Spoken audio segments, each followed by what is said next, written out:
Hey guys, what's going on? Beans here with another installment of the Alasquatch podcast. Hope you're doing well. Have a dreary, kind of overcast day here in Alaska. It's supposed to rain here in an hour or so. Not feeling any outdoor activities today. Woke up kind of motivated and just decided, you know what? It's going to be a slow indoor Sunday kind of day. Got some stuff to do inside, including recording this podcast. I kind of missed my self-imposed Friday deadline for getting something out. So I thought I'd sit down and talk about some stuff today that happened over the previous week. Before I get into that, I wanted to revisit just a little bit my Superman review. The last video I think I posted, very seemingly divisive film. It seems to me like a lot of people aren't like it. In fact, somebody that I haven't heard from in a while texted me to be like, I saw you did a Superman review. I hope you didn't like it because I hated it. And I was like, I enjoyed it. Is it like a great film? No. Is it a good entertaining movie? Yes. Like I don't know. I don't understand a lot of the hate behind it. I think a lot of the people that don't like it are either like super huge fans of the darker Zack Snyder Superman, or they're just not comic book fans in general. Because most of the people that I know that are fans of the source material of the comic books seem to be a fan of this movie. There's a lot. I think there was an effort kind of to politicize the movie, and I think if you just go into it and watch it for what it is, I don't think you'll see that.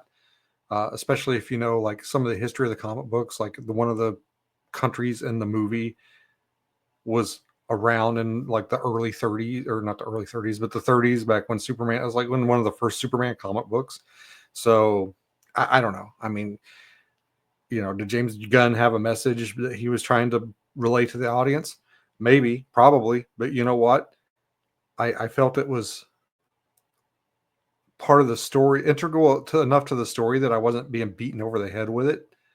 And that's really, remember when movies could have messages and opinions and just not beat you over the head with it. And you were like, oh, okay. Like I see what they were saying, but it didn't like take up the whole movie, and it was fine. But yeah, I'd like to go see it again. Maybe I'd come out of it the second time thinking, yeah, it was maybe a little bit more political than I remember. But I don't know. I hate politics, and I hate how it's become like basically everybody's identity, and everybody's like just everything. Like it used to be, politics was like it was between a man and the voting booth, and it wasn't. People didn't even put signs in their yard when I was growing up. You didn't talk about religion or politics. And now that's like politics is everybody's religion. It just drives me crazy. I don't know. And I thought that it was a nice message in a Superman movie. Like, let's try and be nice to people. Let's help people when they need it. But anyway, I digress. So good news, everyone. If you get that, I got released from jury duty, so I'm no longer tethered to this town by an invisible leash. I can actually go out and do stuff, and I intend to. I'm going. I think not tomorrow, but the day after. I'm going to go out and do some camping. Hopefully, I can get a spot that I'm intending to get, and spend a couple days out in the woods and enjoy myself. It's well needed. I should have went out a couple of weeks ago when I had the opportunity, and I didn't do it. There's a couple of reasons why. I wasn't feeling it, and I was kind of worried about the whole jury duty thing. And I ended up, and it's ridiculous because there is no way on God's green earth that I could serve on a criminal court jury. I am too, especially here. Maybe in another jurisdiction, but here there's no way. Like there was like a case that was coming up to trial, and the like investigating officer was my replacement when I retired. I had trained her. like spent hours and hours with her, spoken to her, like she'd called me for advice and stuff. Like it was not like I could just go in and be like, mind wipe. I don't know anything about any of these people or anything. And it's ridiculous. And the old judge we used to have, like she wouldn't even entertain it. Just if you got called up for jury duty and she saw your name on the list, she would just be like, no. Or maybe they would have you come in once and just be like, do you know this guy? And I'm like, man, I might have arrested a dude at one point for all I remember. Like, I don't know. And she'd just be like, you know what, you're excused. Don't worry about it. And this new judge, that doesn't seem to be her thing. Like she wants to treat everyone um, basically as if they're Joe Blow off the street and could potentially be a juror, which I kind of understand. But at the same time, I'm like, you are wasting my time, your time, and the court's time and the taxpayers' time by even having like even reading my questionnaire. I can't serve on this jury. There's no way. Like, I don't know. I'm ranting. Anyway, so I have an announcement. Beans survived another tsunami. Um, on July 16th, we were put under tsunami alert.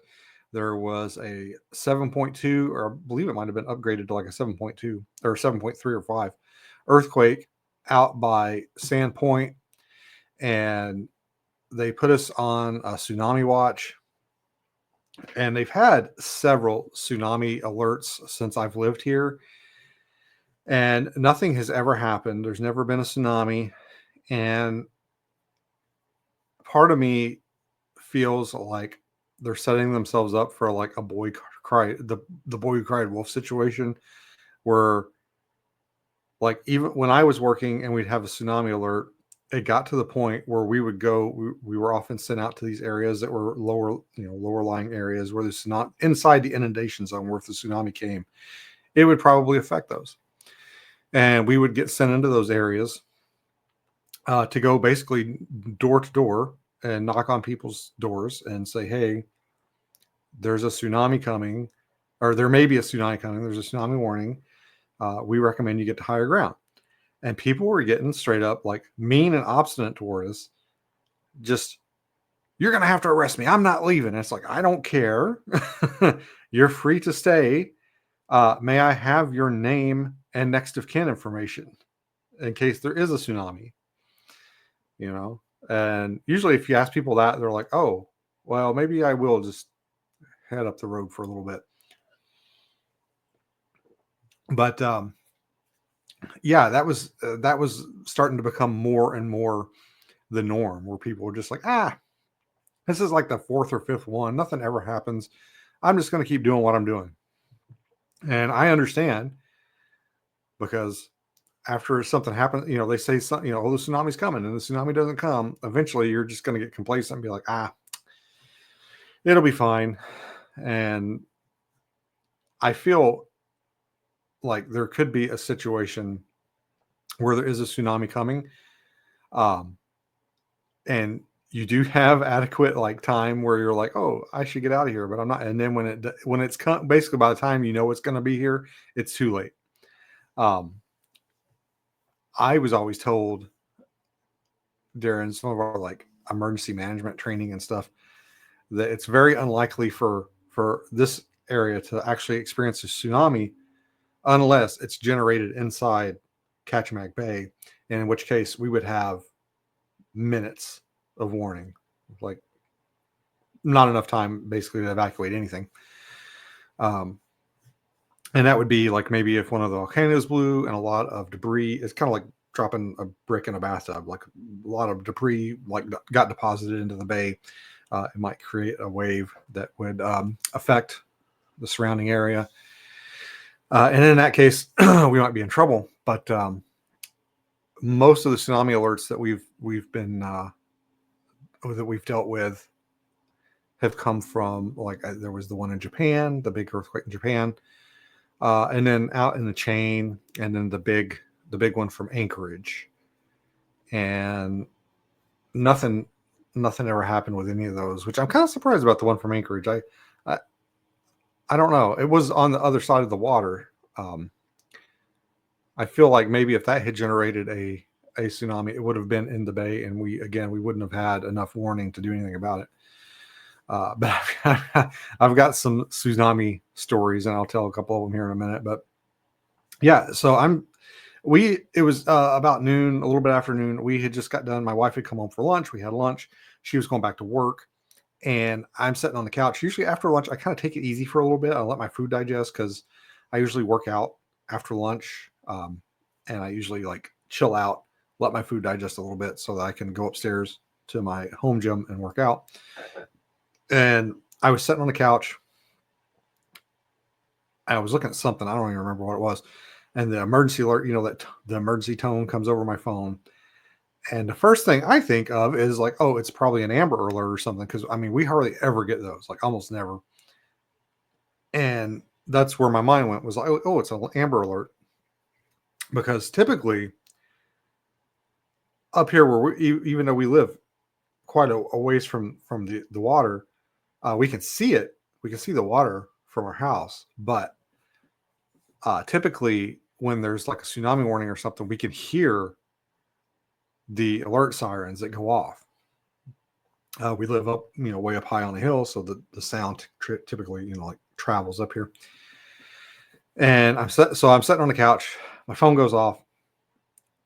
I'm like, Amber Alert, surely, and click on a notification. It says Tsunami Alert, which was weird because I'd been sitting there on the couch and it had been kind of cloudy and overcast like this, and then it got very sunny, very suddenly. Like it was kind of a blue day, and then there's the sun, and the sun was hitting the house and the roof, and there was like steam coming off the roof because of the condensation. And I was sitting there on my phone, and I heard a couple of like pops, like the house was settling, like just not loud, but just some gentle like popping.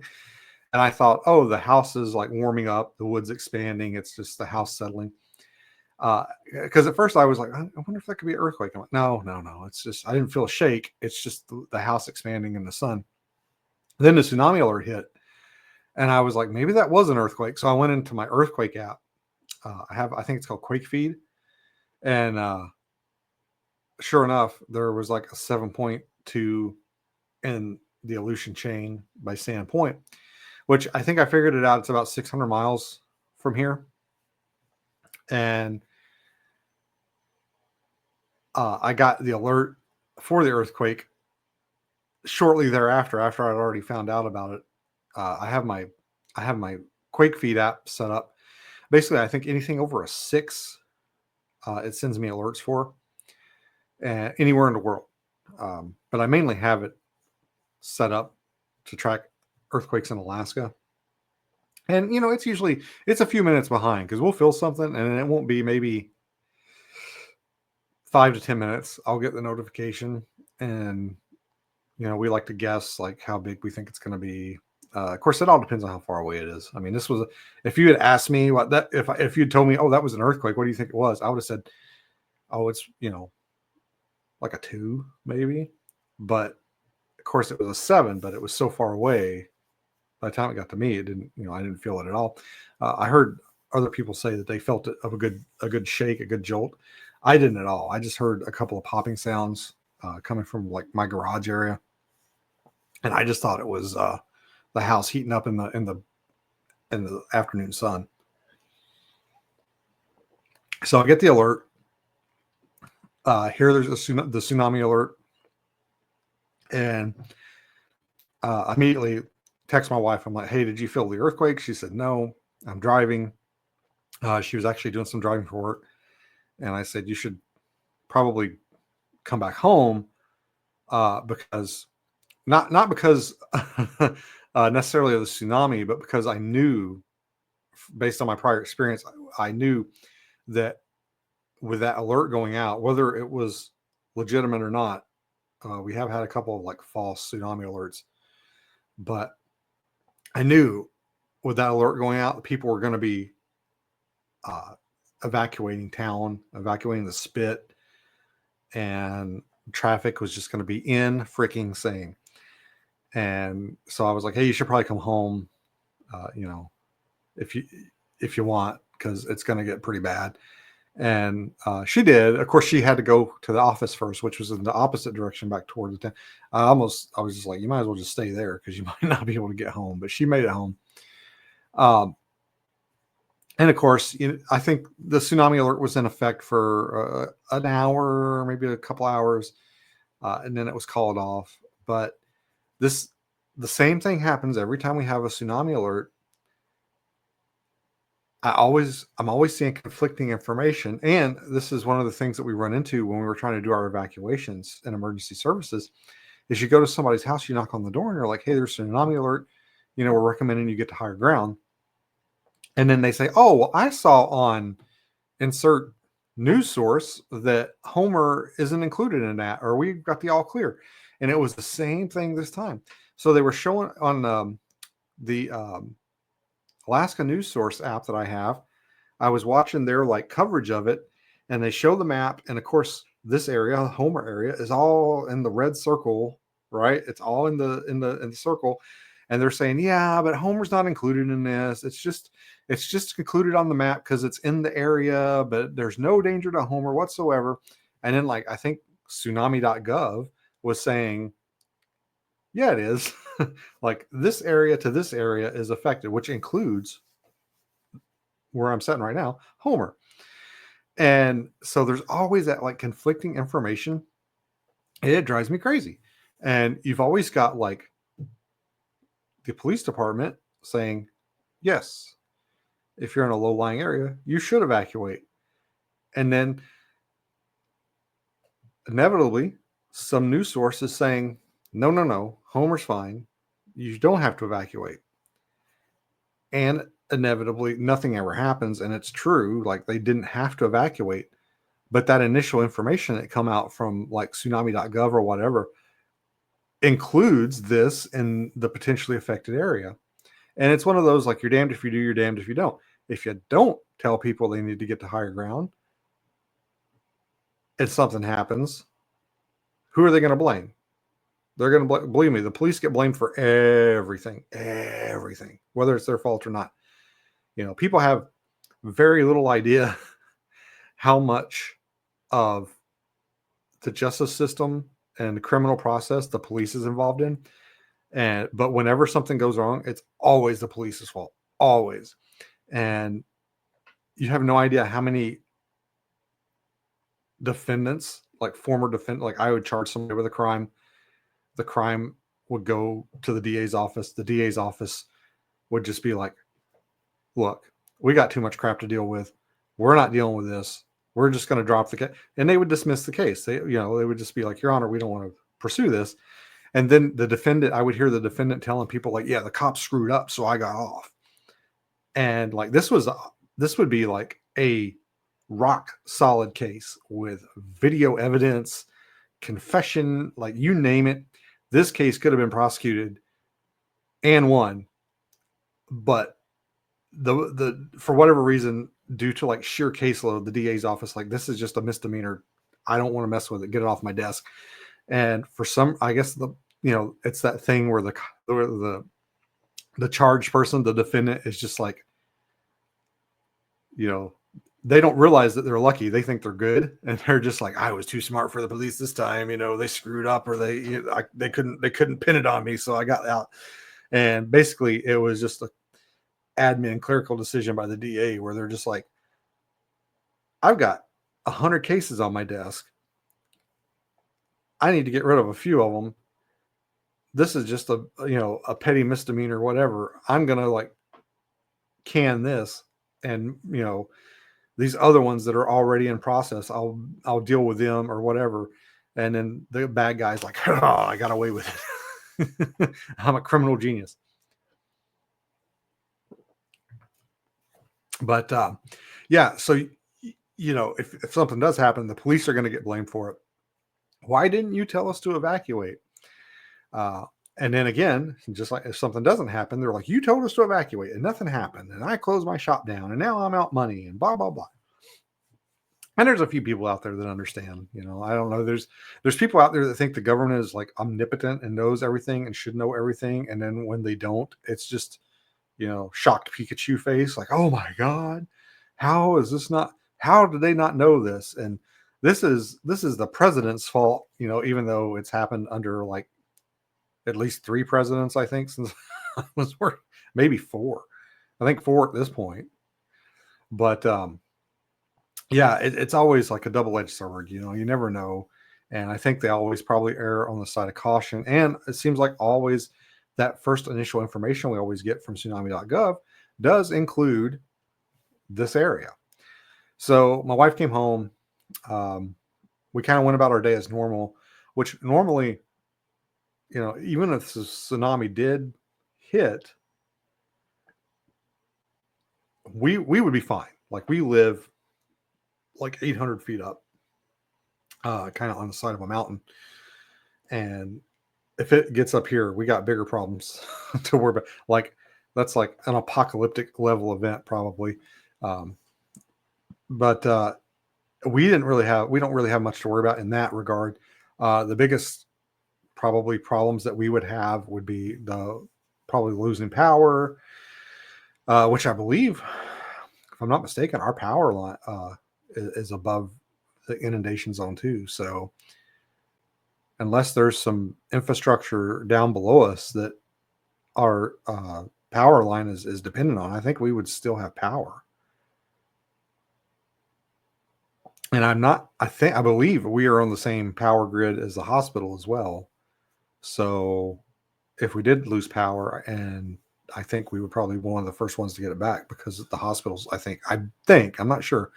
I know there's like an area right next to us that loses power every now and then. And you think like, well, if they don't have power, we shouldn't have power, but we do. But if the power goes out in a section of town that's below us where the hospital is, then our power is out. But I think even the hospital is supposedly above the inundation zone. Allegedly, the new police department is. Although when I first started, they always told us that we had to be above Pioneer Avenue. But then it changed to just above the bypass, which would mean like basically everything in town is okay. I'm talking about town. I'm not talking about like neighborhoods and stuff. Town is okay, except for like the public works department. But even like the grocery store, the main grocery stores in town would be fine. They might be some issues getting to those places depending on how far the inundation came in, but we probably wouldn't lose if the models are correct on the inundation models. We wouldn't lose too much infrastructure. Probably the public works department, and maybe there might be some issues with the water, which it wouldn't affect us up here because we're on septic and well. But yeah, so anyway, we stuck it out. Nothing happened as usual. And again, I worry about the boy who cried wolf effect, because I read the comments on the Facebook groups and stuff, and people are just like, I'm not going anywhere. Nothing ever happens. And complacency kills. We say that all the time. I was just thinking about that earlier when I was thinking about going out on my camping trip. There's something they call like the 200th hour that you see it a lot with like pilots and first responders and people like that. And it's basically where just enough to get yourself in trouble that you can't get out of. And that's where I think I probably am on my outdoor competency. I'm like, I know just enough that I could probably get in some really serious trouble. So it's hard not being complacent. But there's absolutely, for a tsunami, there's absolutely nothing that we could do if we are at home. We are, like I said, like 800 feet up. We do have some emergency supplies. We have some extra water, some extra food, stuff like that. Food that you can prepare without heat, or at least without gas and stuff. I'm a big proponent of canned food for emergencies. I don't know. I used to tell my wife, I'd be like, when you go to do the grocery shopping, buy a couple of cans of whatever's on sale, like soup or chili or beans or just whatever is on sale. And I would always get we won't eat it. And it's true. We're saving it for an emergency, but we can always like rotate it out and just have maybe a week or two every year where we're like, oh, it's time to eat our rations and get new ones. I don't know. Most canned foods I think are good for a couple of years anyway, and probably well beyond that. But I just realized some of my MREs I have in my camping stuff are uh, expired or like pretty close to expiring. So I gotta make sure when I go out camping next time, especially by myself, that I take those and eat those. It seems like every time I go out with Chuke and Rob or somebody, it seems like they're always like, we're out camping. Let's live it up and have like steak and this. And Chuke's like a really good camp cook. And I'm like looking at my expired MREs, thinking like I need to eat that. But then Chuke like shoves a steak in my hand or something. And I'm like, oh well, I'll just eat it next time. Yeah. Next thing you know, I've got a steak that's like, or I've got an MRE that's like 3 years expired, and I'm just like, I'm not going to take that chance. I'm going to throw it out. So, yeah, I'll tell a couple of tsunami related stories real quick, and then I guess I'll let you guys go. And my favorite tsunami story, and this is it's in my book of police stories. I think I've got a copy here. Justice Morale and Other Fairy Tales. You can pick it up on Amazon or on the AlaskaWatchPodcast.com website, where I will autograph it for you. But this was, I believe it was the earthquake after the big, or during the big earthquake in Anchorage. And I was at work. I just got to work. I'm sitting at my desk, and the ground starts shaking, obviously. And it's most of the time, those of you that have been in earthquakes, the ground shakes. You're like, oh, it's an earthquake, and then it's over. About the time you realize there's an earthquake going on, it's done. Well, the big ones, or at least the big ones that I've experienced, are the ones where it's like, oh, there's an earthquake. And then they're like, oh, it's still an earthquake. And it's like, it's not stopping. And then you get up and you like get in a doorway or you go somewhere safe. The ones that last longer than the earthquake, and then it's done. So we knew it was bad. Like we knew it was big and it was bad. And we were like, man, if it happened out in the bay, it's probably not a big deal. But if and then we started hearing about Anchorage and stuff. And I submit to this day that if it had happened at like a couple of hours later, somebody would have died. Somebody would have been like up on a ladder or in some kind of precarious position, and they would have fallen and hurt themselves and probably died. But because it happened, I think it happened like right before 9 a.m. or right around 9 a.m.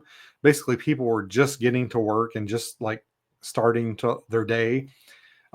If people had been like engaged in their day, like full on in their work day, I think some people would have got hurt and possibly died.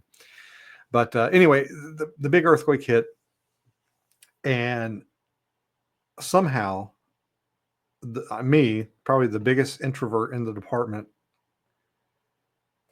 I got sent up to the school, the high school, which is where people are sent to. It's basically a shelter.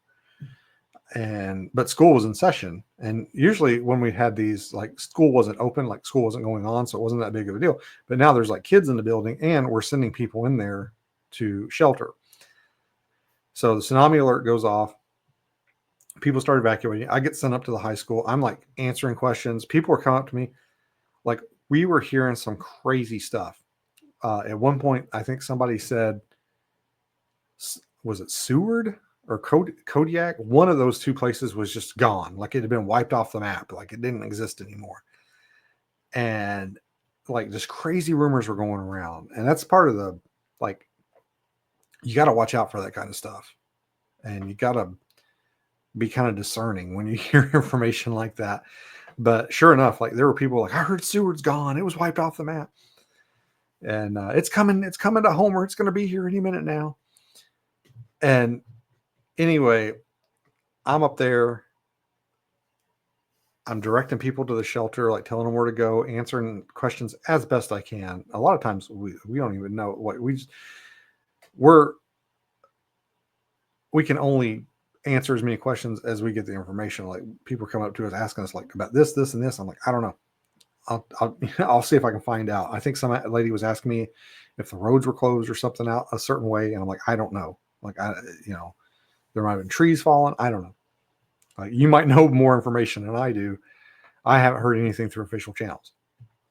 So all that's going on, they decide, because it's the middle of the school day, they decide to start busing elementary and middle school kids up to the high school, because the high school is up higher than the other schools. And so they're busing those kids up.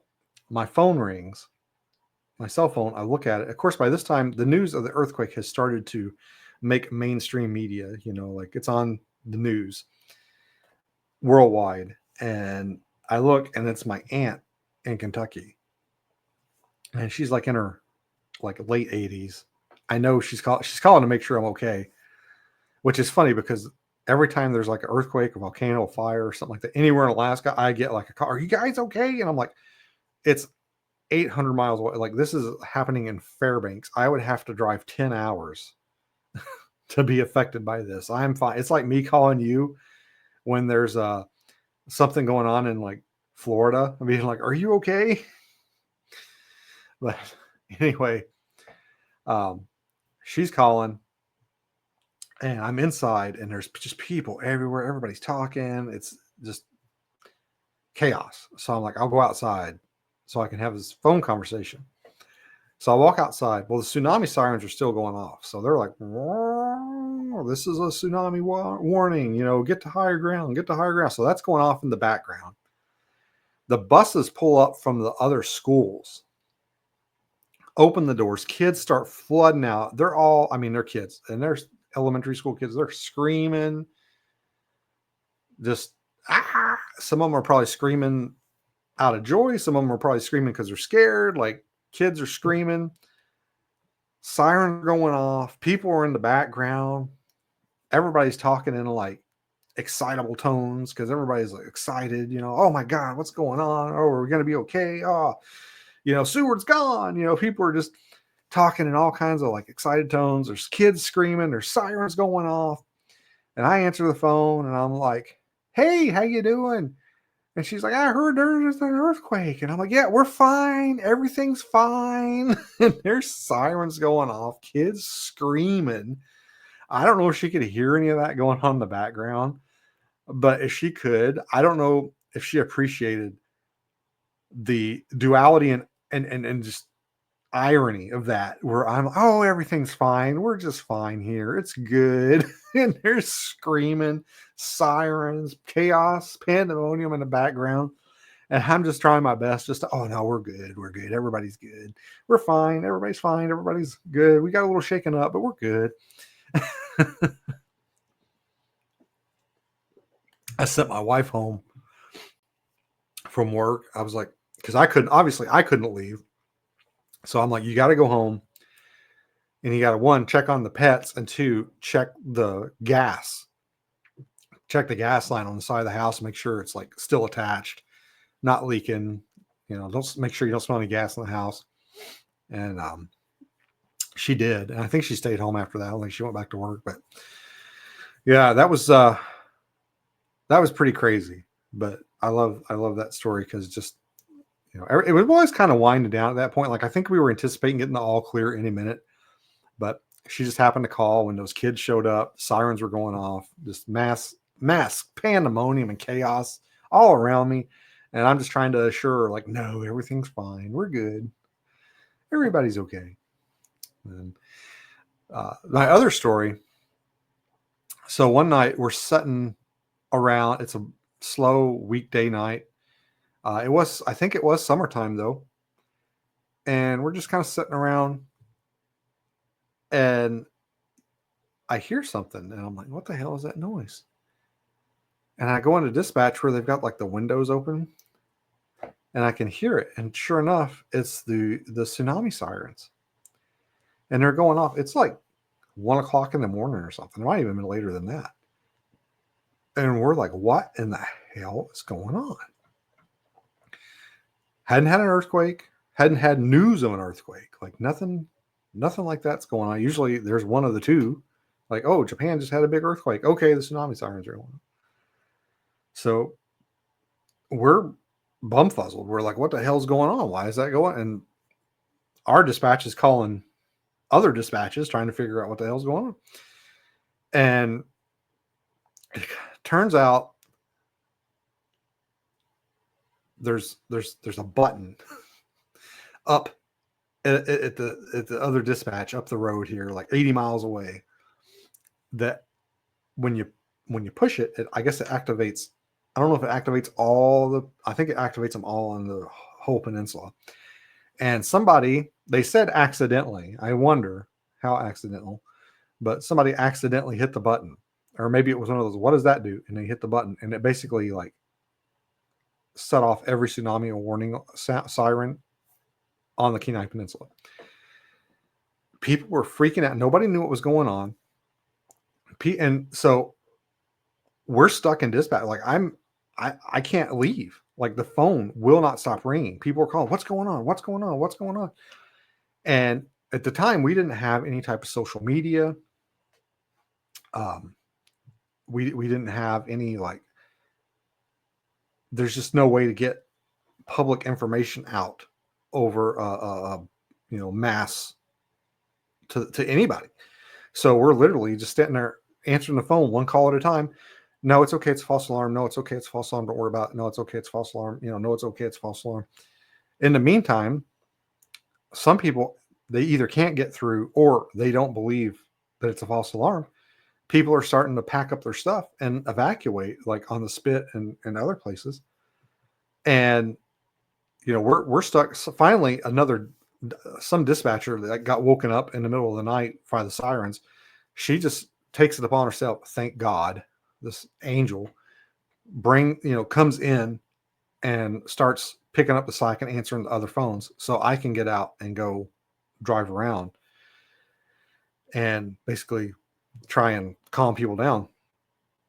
And so everything starts to like settle down. Everybody is starting to like get back to their business. And I'm driving kind of on the edge of town. There's a gas station right as you're leaving town. And I had pulled in there. I think I was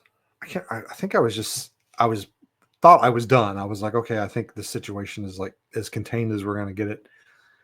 And I just pulled into the gas station and was probably drinking a Rockstar or something and just kind of chilling. And it's always a green Subaru. This green Subaru Outback pulls in. And I'm not exaggerating. It looks like the Clampett's truck from Beverly Hillbillies. It has shit lashed to the top, like tied to, and I am not exaggerating one bit when I tell you there was a rocking chair sitting on top of all these like boxes and suitcases and miscellaneous like furniture and stuff that they had lashed to the top of this car. And there were, just like something out of the Beverly Hillbillies. And there was I swear to God, a rocking chair tied to the top of it. And they see me in the parking lot of the gas station and they whip in there. Like, I don't know how they didn't like lose some of their car. That stuff must've been like somebody tugged on that and said, that's not going anywhere. They whip in there, pull up, and this guy jumps out of the car and like, oh my God, is a tsunami coming? Is it here yet? What happened? What's going on? We heard there's a tsunami. We're leaving town.